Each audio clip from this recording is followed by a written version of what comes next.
Did the French military say in July 2023 that it would arrest French President Emmanuel Macron for treason during 2023 French protests?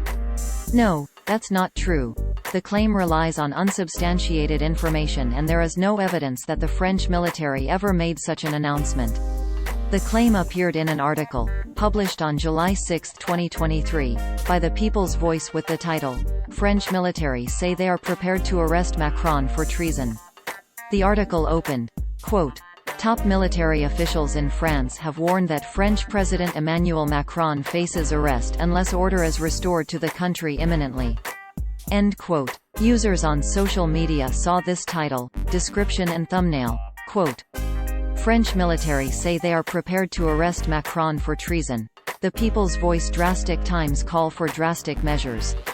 End quote. No such statement from the French military. The article from The People's Voice says, "A letter from the 20 senior officers, seemingly senior officers, in the French military, states that the French army is considering taking over the country's government because Macron has failed to maintain law and order."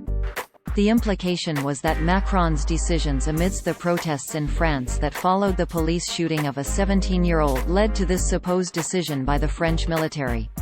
However, the article does not cite any legitimate news reports. It relies on online articles published by Citizen Watch Report and Natural News. Neither of the articles cite any evidence about a potential military takeover of France from French government sources. Rather, both the Citizen Watch Report and the Natural News articles rely on a tweet published on July 1, 2023, and posted to the official Twitter account of Jim Ferguson, a self-described social media influencer, who has previously shared an article from The People's Voice that contained false information about the World Economic Forum. Ferguson's tweet opened, quote, "There are unconfirmed reports that certain senior and serving French military commanders have delivered an ultimatum to #Macron. Restore order within 48 hours or they will." End quote. Ferguson's acknowledgement that the reports are unconfirmed suggests that the reports are not trustworthy. Additionally, he provides no context as to where he received any information about such reports. At the time of the writing of this fact-check, the 48 hours to restore order have already passed and Macron is still in charge, as shown in results from Google News of articles published on July 18, 2023. Lead Stories searched the Ministry of the Armed Forces website and Google News for any statements from the French military about potentially arresting Macron and could not find any credible information. Ferguson's tweet continues with information on a particular French military official.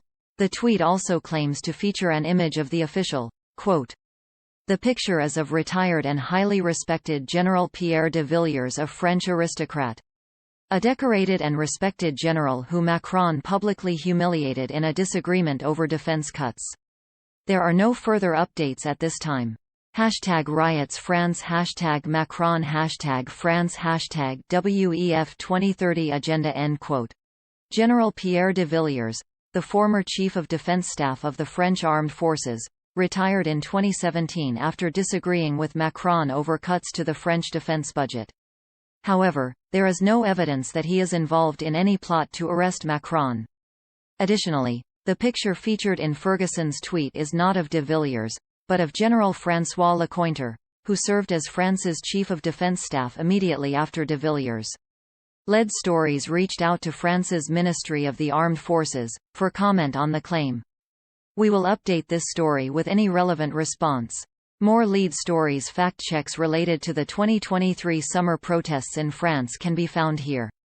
The People's Voice, Newspunch. The People's Voice has a lengthy record of publishing false stories in the past.